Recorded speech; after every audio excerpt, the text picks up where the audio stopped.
Então, pessoal, nós vamos aqui, né, conforme prometido, certo? Fazer uma revisão aí dos conteúdos do capítulo 2, né? Vocês que estão aí fazendo o 9º ano com a gente lá no SEJA, certo? É um conteúdo, né, que está relacionado ao solo, né? Ainda lembrando um pouco da crosta terrestre que vocês estudaram, né, no capítulo 1, certo? E esses conteúdos são conteúdos que vão tratar das características, né, do solo, de cuidados e preparo com o solo e de algo relacionado ao solo no sentido de que é no solo, né, que a gente cultiva, né, a gente desenvolve alguma cultura, algum tipo de plantação e em relação a isso trata também a questão, né, do controle das pragas, né, o controle químico e o controle biológico, tá certo? Então fica aí a revisão. Então vamos aí à nossa revisão.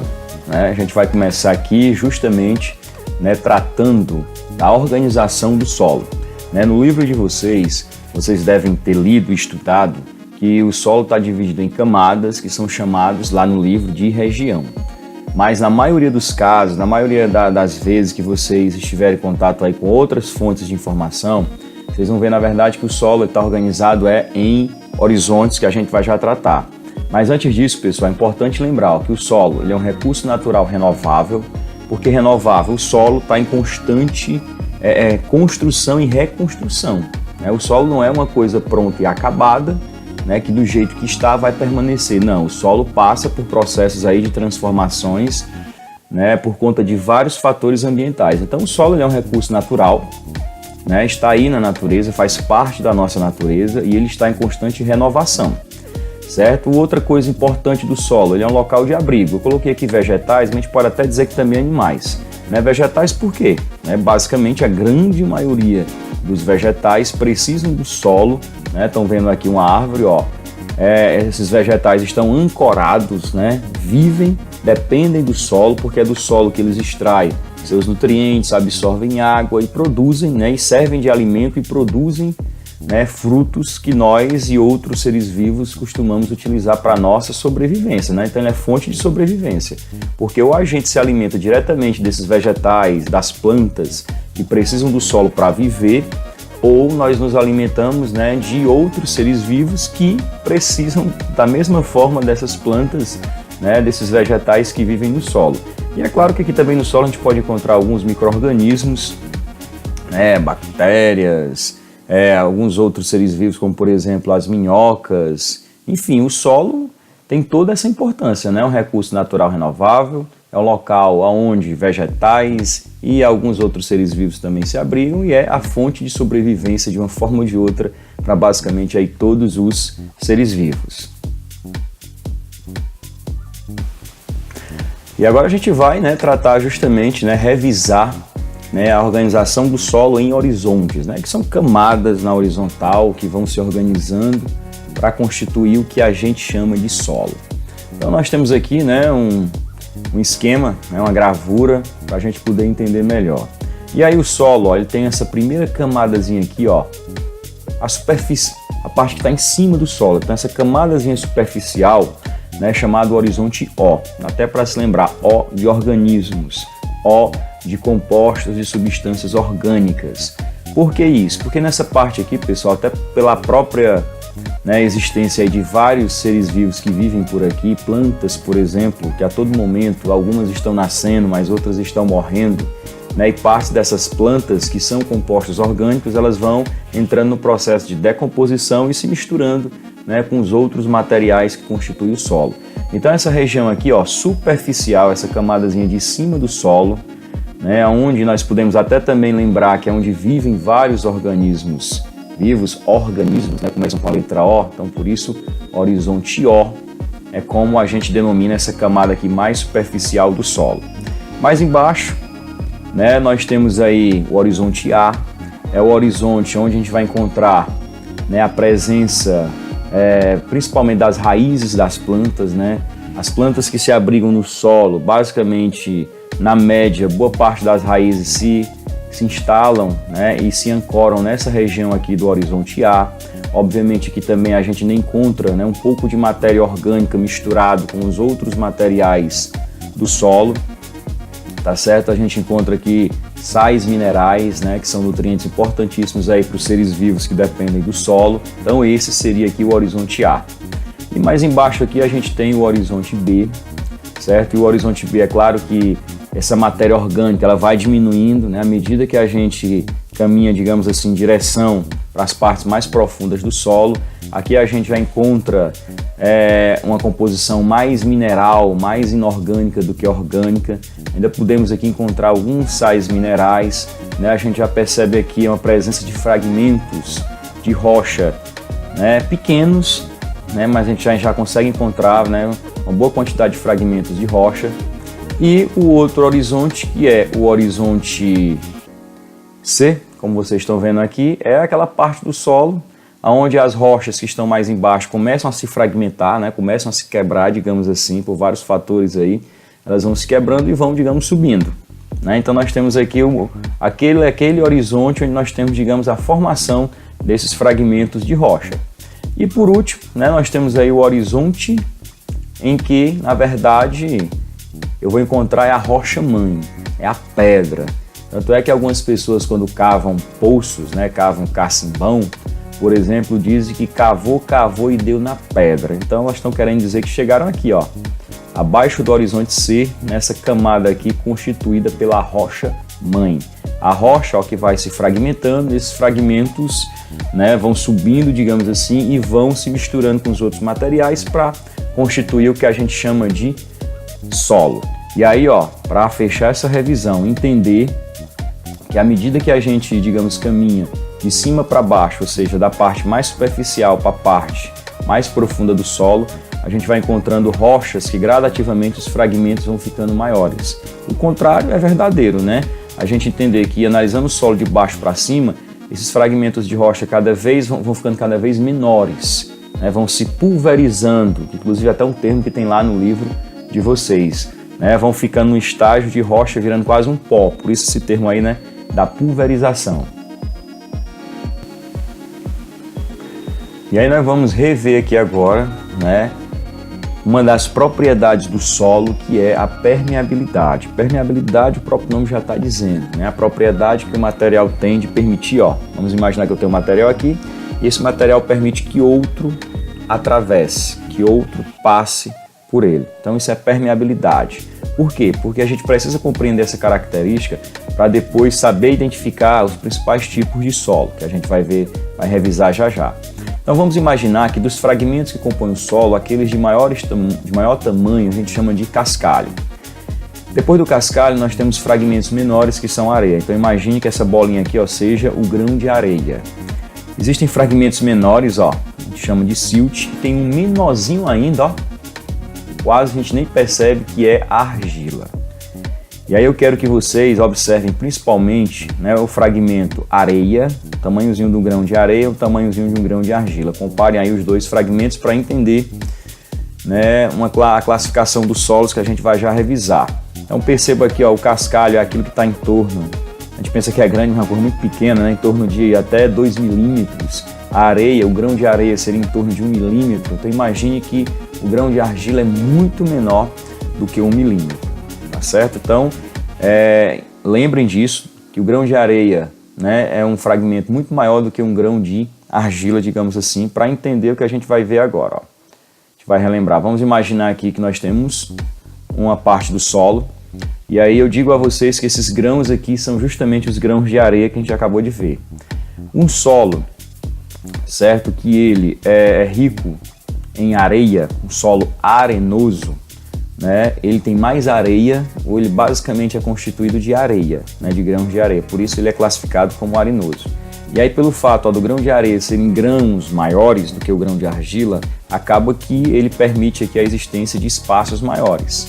E aí o que é que acontece? Vamos supor que, né, no solo arenoso, quando a água bate, ó, quando a água cai no solo, percebam aí que essa água, ela atravessa rapidamente o solo e vai embora. Por isso que um solo arenoso, ele retém pouca água. Por que ele retém pouca água? Porque ele é um solo mais poroso. Por que ele é mais poroso? Estão vendo aqui, ó, pelo fato dos grãos de areia serem maiores, eles acabam deixando espaços maiores e a água passa mais facilmente. Por isso que um solo arenoso, ele é um solo mais permeável, tá certo? Ele é o solo mais permeável, não é bom para a agricultura, porque basicamente toda a água que cai nesse solo, ela vai logo embora. E aqui nós vamos ter uma imagem, ó, de um solo arenoso. Jogou água, essa água vai embora com maior facilidade, né? Ele é mais permeável, retém pouca água. E aí o outro tipo de solo, que a gente vai ver aqui, que é o solo argiloso. Ó, já se lembrem que eu estou usando aqui grãos menores, aí eu vou dizer que aqui são os grãos de argila. Por esses grãozinhos de argila serem bem menores do que o de areia, eles acabam ficando muito próximos, muito juntinhos um do outro. E olha o que é que vai acontecer com a passagem da água. A água passa, ó, com certa dificuldade e chega um ponto que talvez essa água nem consegue mais avançar. Então por isso que um solo argiloso, né, ele é um solo que é menos poroso, porque o espaço aqui entre os grãos de argila é muito pequeno e isso dificulta a passagem da água, por isso que um solo argiloso é um solo menos permeável. E aí, ó, vendo aqui imagens que certamente vocês já devem ter observado por aí, né, aquele tipo de solo, na hora que a água cai, o solo encharca, essa água não vai embora com facilidade, certamente é um solo argiloso. E aí o solo argiloso é aquele que tem mais grãos de argila do que outros materiais, né? E será que é um solo bom para a agricultura? Né? Possivelmente não, porque boa parte das culturas, né, a gente não consegue desenvolver num solo encharcado demais não, que retém muita água não. Um solo, pessoal, ideal seria um solo parecido com esse, uma mistura aí equilibrada, né, de areia e de argila, certo? Aí a gente poderia dizer que realmente, né, juntamente com aqueles restos de materiais orgânicos que estão em decomposição, tudo isso misturado, né, pode favorecer a formação de um solo fértil, um solo que dá as condições para que a gente possa cultivar alguma coisa lá.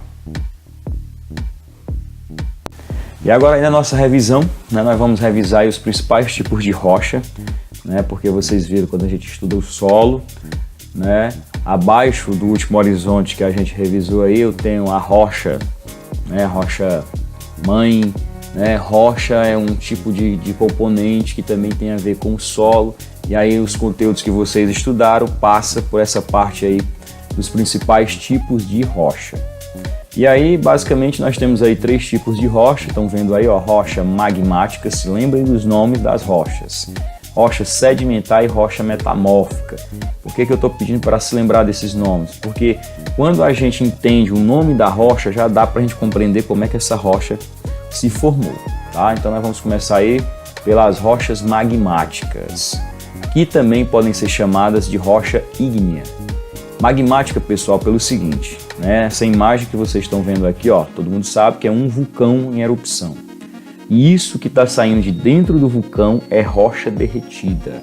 Imagine aí o calor, a temperatura para fazer, né, esses materiais rochosos saírem do estado sólido para o estado, digamos, líquido, né, pastoso, formando a lava do vulcão.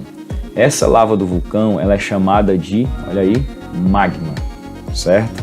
Então, quando essa lava que sai do vulcão, ela resfria, ela esfria, né, ela volta para o estado sólido e ela forma uma rocha. Então, a rocha que se formou do magma, uma rocha que se formou, olha aí, da lava do vulcão, é uma rocha magmática. E essa outra palavrinha aqui, até voltar, ó, ígnea, porque ígneo se refere a fogo. Né? E olhando para a imagem dessa daí, o que a gente vê é fogo, né? Uma lava, digamos assim, pegando fogo, e quando ela esfria, ela forma uma rocha magmática, certo? Então, rocha magmática são rochas que se formam, né, por esse processo a partir do magma, da lava do vulcão. E o que é que nós temos mais sobre rocha magmática? Aqui uns exemplos que vocês até já devem ter visto, né? O granito, ele é um tipo de rocha magmática, tem vários tipos de rocha magmática, digamos assim, porque vai depender de onde essa lava do vulcão saiu, né? Vai depender do local onde ela se resfriou e aí ela se mistura com outros materiais do solo e aí vai constituindo, né? A gente tem uma variedade de rochas magmáticas, mas rocha magmática que veio do magma, da lava do vulcão. E aqui a pedra pómez, ó, também é um tipo de rocha magmática que as pessoas até usam para, né, acho que é para lixar, né, os pés, né, diminuir aquele cascão que se forma nos pés. E rocha sedimentar.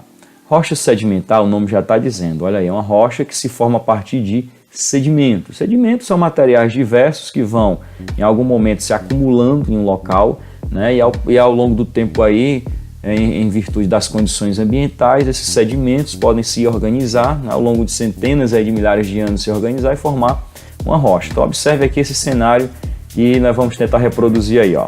Peixinho estava nadando aí, de repente, pá, morreu. E aí alguns sedimentos, ó, como vocês estão vendo, começaram a se acumular nesse local. E sedimentos diferentes, ó, de materiais diferentes, mas são sedimentos, né? Estão se sedimentando nesse local. E esses sedimentos, com o passar do tempo, se organizam e vejam aí, formaram uma rocha. Então por isso que a gente diz que rochas que se formaram dessa forma são rochas sedimentares, tá certo? Tanto é que a gente vai perceber que essas rochas têm uma característica. Como elas se formaram por sedimentos diferentes, elas acabam tendo, ó, camadas diferenciadas. A gente percebe isso na rocha sedimentar. E aí eu vou mostrar para vocês aqui essa característica, né, melhor das rochas sedimentares. Olha essa imagem aqui, ó. Isso aqui é uma rocha. E perceba que nessa rocha nós encontramos aí, ó, camadas de materiais, digamos, diferenciados. Justamente por isso, certamente essa camada aqui mais clara se organizou pelo acúmulo de sedimentos que eram mais semelhantes entre si. Essa outra camadazinha aqui, ó, parece que é até esverdeada, certamente é fruto da sedimentação de outro tipo de sedimento. E essa camada aqui mais em cima, ó, de coloração mais avermelhada, certamente se formou, né, digamos assim, pela sedimentação de um terceiro tipo de sedimento. Por isso, rochas sedimentares. Tá ok? Então, nome rocha sedimentar, rochas que se formaram a partir, né, da deposição, do acúmulo, da organização de vários tipos de sedimentos. E vamos lembrar, vou falar de algo agora, né, em relação às rochas sedimentares, que vocês precisam sempre ligar o que a gente vai ver agora às rochas sedimentares, até porque é uma situação que só poderia se formar com elas mesmas, né? Nós já sabemos que os sedimentos se organizam e formam uma rocha sedimentar, e aí essas rochas, pessoal, elas vão estar ligadas a uma situação, estou até mostrando aí como se eu estivesse quebrando, né, uma rocha sedimentar. Às vezes, o que é que a gente pode encontrar dentro dessas rochas aí sedimentares? Dentro dessas rochas sedimentares, a gente acaba encontrando, ó, fósseis. Então, os fósseis, em relação a esses três tipos de rocha que a gente vai revisar aqui, eles, se eu tiver de encontrá-los, eu encontro em rochas sedimentares. Por quê? Se lembram lá do peixinho que estava nadando naquele lago e morreu, né? No passado isso era comum acontecer. Então o peixinho nadando lá morria, afundava não, já estava dentro d'água, né? Mas ele se depositava no fundo de algum local, os sedimentos se acumulavam por cima dele e quando aquilo formava uma rocha, acabava que se preservava, né, os restos, digamos, mortais desses seres vivos, ou a marca, né, desses seres vivos ficava impressa lá, formando aquilo que a gente chama de fósseis. Por que os fósseis não vão se formar numa rocha magmática? Viram aí? Rocha magmática se forma, né, da lava do vulcão quando ela se resfria. Então imagine um bicho caindo dentro de uma lava do vulcão, ali não fica nem o nome mais dele, né? Ele vai embora, né? Muito calor, né? Ele é, digamos assim, desmanchado, ele some, não teria como se formar nem um bicho, nem um vestígio de um ser vivo dentro de uma rocha magmática. Agora na rocha sedimentar isso é possível, tá certo? Então as rochas sedimentares, elas têm a ver com essa questão aí dos fósseis. E por último, né, nós vamos ver aqui um tipo de rocha, o terceiro tipo, que é a rocha metamórfica, né? Olha a palavra, né, do nome dessa rocha aqui, metamórfica. Metamórfica lembra metamorfose. Metamorfose é um processo pelo qual uma coisa se transforma em outra, né, totalmente ou muito diferente. Por exemplo, uma borboleta. Uma borboleta, em algum momento, ela foi uma larva, né, uma lagartinha. Depois ela passou pelo estágio de pupa e depois essa pupa se transformou numa borboleta. Então isso é um verdadeiro processo de metamorfose. E as rochas metamórficas, por que elas têm esse nome? Porque uma rocha metamórfica, vamos entender que seja uma rocha B, se formou da metamorfose, da transformação de uma rocha A. É preciso decorar nomes de rochas? Não. Mas se você entender, estiver diante de uma situação que você vê que a rocha que eu tenho hoje, na verdade, ela é fruto da transformação de outra rocha, uma rocha se transformando em outra, eu já vou me lembrar e entender que isso aconteceu um processo de metamorfose e a rocha é uma rocha metamórfica. Por exemplo, aqui nós temos, ó, o calcário. Calcário é um tipo de rocha.